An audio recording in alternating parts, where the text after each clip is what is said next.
We're going to slowly get started here. Start with some housekeeping, and then giving some thanks on my side for a bunch of amazing people. And then I'm going to transition to introducing Winona, who will then speak. Talk probably about 40 minutes, and then question and answer until 5:30. So that's the plan. If you can, please silence your phones. If you haven't been here before in this space, there's a restroom through those doors down the hall. So do obviously take care of your needs. My name is Todd Lavasser. I direct the Sustainability Literacy Institute here at the College of Charleston. I actually graduated from the college with a degree in religious studies back in 1997. And at that time, you were allowed to walk across the system before you graduated. So all those who are waiting to make that happen, they fooled you. So this is the wrap-up event for some key programming for the Year of Women, which celebrates 100 years ago the first woman was accepted into the College of Charleston. And then our QAP on sustainability literacy as a bridge to addressing 21st century problems. Our CFC sustains Solid's theme of social justice and fair distribution for this year. Last year we looked at water issues. Next year we'll be looking at food security issues. The year after that we'll be looking at global warming and climate change as a way to develop literacy around understanding the triple bottom line of sustainability, which is how social, environmental, and economic systems interact to create 21st century problems that are intersectional and intergenerational, and how we want you as College of Charleston students to solve those problems in whatever career path you have. I'm also really excited. A couple months ago, President Osborne announced this exciting new realignment of sustainability on campus with the Office of Sustainability and their focus as well, besides as social, environmental, economic legs or pillars, personal and political. So to change the world, it's on all of us. So I want to thank Director Brian Fisher of that office and Associate Director Ashley Lavender and Director Fisher of this new Center for Sustainability. Really exciting. When I went here, none of this was going on. So really exciting times for the college. On behalf of Krista Weld, who directs the Women and Gender Studies program, she was in charge of our Year of Women programming. I have to give a couple thanks. Actually, let me step back. So sponsors of this talk, I want to thank Elise Perot in Women in Business Leadership in the School of Business, Provost Brian McGee in Academic Affairs, Krista Weld in Women's and Gender Studies, Dean Jerry Hale in the School of Humanities and Social Sciences, Allison Welch in the Environmental Sustainability Studies program, and Annette Watson, who I saw back there, in the Masters in Environmental and Sustainability Studies.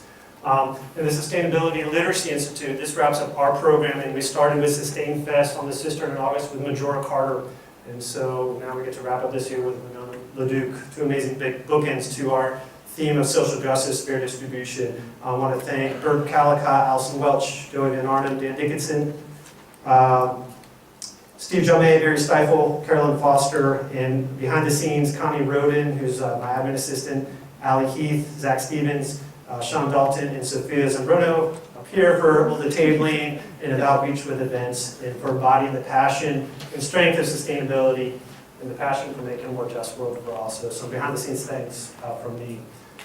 Let me see, where do I want to go? Oh, there we go. So those are my thanks, a little situation of why we're here. A couple bit more from Krista Weld on Year of Women programming. She wants to thank, recognize in terms of Year of Women, the diverse programming across the college to celebrate our history, reckon with its failings, and learn from both. Women and Gender Studies in particular focuses programming through its Intersection series, which drew attention to the intersections of gender and race in the Year of Women, as well as the intersections of disciplines. The Year of Women initiative was made possible through the initial efforts of a small committee that gathered about a year ago. These are faculty members including May Goches, Myra Seaman, Cara DeLay, Camila Martin, Krista Weld, and Ashley Martin. And they generated the idea for branding this the Year of Women, which resulted in a Board of Trustees resolution to officially name this year as such. So thanks from her to Provost McGee for the support of this. And from their departments, programs, units, areas, and individual offices develop programs relevant to their own areas to celebrate the Year of Women in their own unique ways. In Alumni Affairs, Chris would like to thank Karen Jones and Ann Pryor, who worked on special exhibits to draw attention to some of our amazing women alumni. And she wants to thank Mary Jo Fairchild from Addlestone's Library's Special Collections, who will be unveiling an exhibit for the Year of Women that includes the Women and Gender Study program history. Some details about that opening will be forthcoming here soon. Lastly, Chris would like to especially thank some important folks at Marketing Communications, Darcy Goodwin, Mara Hogan, Amanda Kerr, who provided signal booths for events and wrote stories to contextualize the work of Year of Women. And lastly, since they are helping support this event, Winona LaDuke helps to punctuate this year's programming with yet another call to action, because a gender equitable society is not yet our reality. So here I'd like to transition in, reflect a bit more to focusing on our immediate guest, Winona LaDuke, and celebrate her as the bookend to our program of the year, which again began with George Carter. And I want to turn my attention to Winona by first sharing some poetry of the late American Indian movement spoken word poet and activist John Trudell. If you're not familiar with him, definitely check him out on YouTube. So what I'm about to read is part of a larger poem, and that's part of a larger body of work reflecting on over 400 years of white settler colonialism and the genocidal impact of on native peoples, the land, and non-human others, that is the bodily impact of civilization, as seen from the perspective of Trudell. And these lines come from a larger writing of his called Look at Us, and they read in here, I'll quote, "But your minds are chained to your machines, and the strings dangling from your puppeteers, hands turning you, twisting you into forms and confusions beyond your control. Your mind for a job, your mind for a TV, your mind for a hairdryer, your mind for consumption. With your atom bombs, your material bombs, your drug bombs, your racial bombs, your class bombs, your sexist bombs, your ageist bombs. Devastating your natural shelters, making you homeless on earth, chasing you into illusions, fooling you, making you pretend you can run away from the ravishing of your spirit." So I want to reflect a bit more on sustainability using Trudell's words to also continue my introduction of Winona. So sustainability work is about diffusing these bombs, diffusing them in our own psyche, our own bodies, and then in our community.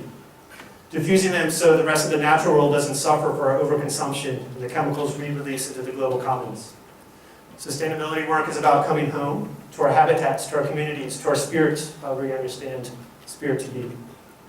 And one of the best leaders globally right now, and for many years at helping call attention to and then diffusing these bombs, is Winona LaDuke. LaDuke is a well-known international speaker and writer, recognized for her prodigious activism on a number of important issues, including recently the Dakota Access Pipeline. She is the author of nearly a half dozen books, including Recovering the Sacred, and is currently the program director for a nonprofit organization called Honor the Earth. A full-time resident of the White Earth Reservation in northern Minnesota, which you will hear about here shortly, LaDuke works nationally and internationally on the issues pertaining to climate change, renewable energy, and environmental justice within indigenous communities. In her own community, she is the founder of the White Earth Land Recovery Project, one of the largest reservation-based nonprofit organizations in the country. She is also a leader in the issues of culturally based sustainable development strategies. In this work, she is influential in worldwide efforts to protect indigenous plants and heritage foods from patenting and genetic engineering. A graduate of Harvard and Antioch Universities, LaDuke was inducted into the National Women's Hall of Fame in 2007 in recognition for her leadership and community commitment. She has been awarded the Thomas Merton Award, the Miss Magazine Woman of the Year, and the Reebok Human Rights Award.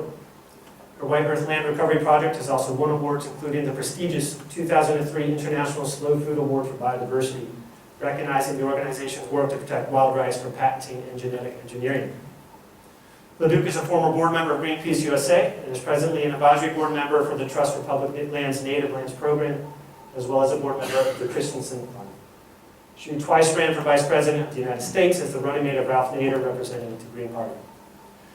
So I want to invite you all to give a nice cougar welcome to one of my heroines who I'm very thankful was able to make the journey to speak to us tonight on Year of Women and social justice and fair distribution. So Winona, please.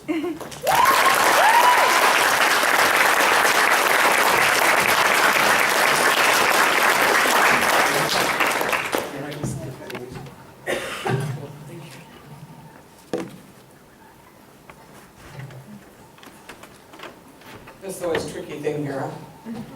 Trying to get yourself all tied up without messing things up. How's that? Can you hear me? Yeah. Perfect. Ani Nindaway Maganaduk. Hello, my relatives. Benesi Kwe Njinikas.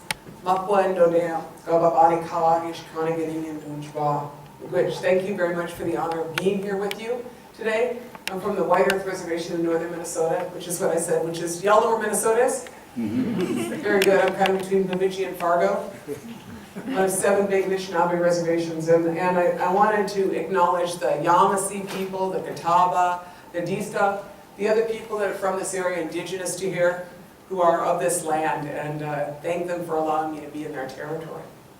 So I was asked to talk to you about women and social justice, and I'm going to tell you a little bit of our story from my community. I'm going to start with this art. This is a water protector, and I'm a water protector. That's what I call myself, and this woman is a water protector. She's in downtown Duluth. As you may or may not know, many indigenous women don't do well or live well in our territory. A lot become missing and murdered. It's a national scandal, and it exists in Canada as well, but this woman is quite visible. She's about 40 feet wide and 60 feet tall, and she's on 2nd Street and 2nd Avenue. And I'm really proud. This is some art we worked with an artist. His name is Wotan to put up, and I just wanted to acknowledge her and that work. This is where I live, Galwawi-Igamug Round Lake in the middle of the White Earth Reservation. Northern Minnesota. I live on a lake in the woods with solar, and it's a good life. And I live in a place where you can drink the water from a lake. I live in a place where you can get sugar from a tree. This last week, and until yesterday, I was hauling sap to make maple sugar, right? I live in a place where there's wild rice that grows in abundance, and I just want to keep it that way. I live in a place where eagles mate. I was on TV in December and Amy Goodman with Democracy Now! And she said, "Describe where you live, Winona." And I said, "I live where the wild things are." And that's what I want to keep. That's my job. This is a little bit about us and our art. I know you've all received an American education, so you've probably never seen that art. This is Anishinaabe art, and it's a little different. I want to say as you gathered, am I still talking? I'm not talking loud. This light is not on. Okay, people saw that. I have raised a lot of children. I'm really loud, so we'll see how that goes. But I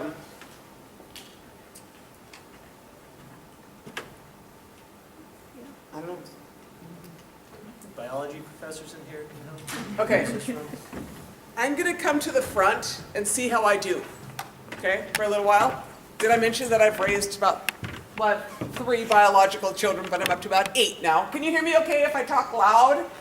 Okay, so my point is that, oh my God, he's got something going on here, so I'm going to have to yell at you.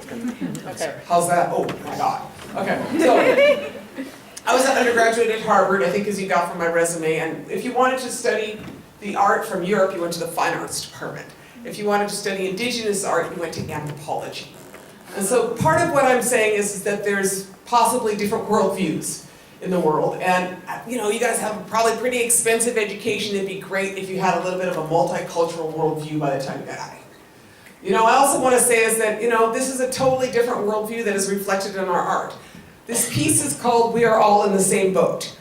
Pretty much we are. We come from different places, but we're all like 99.9% the same, which I know really upset the white supremacists. But, the fact is that we are all in the same canoe. We're all in the same boat. So, I want to talk about making America great again. That's what I want to do now. Now, I just want to say this is when America was great. Let's just be really clear about this. America was great when there were 8,000 varieties of corn. That's when America was great.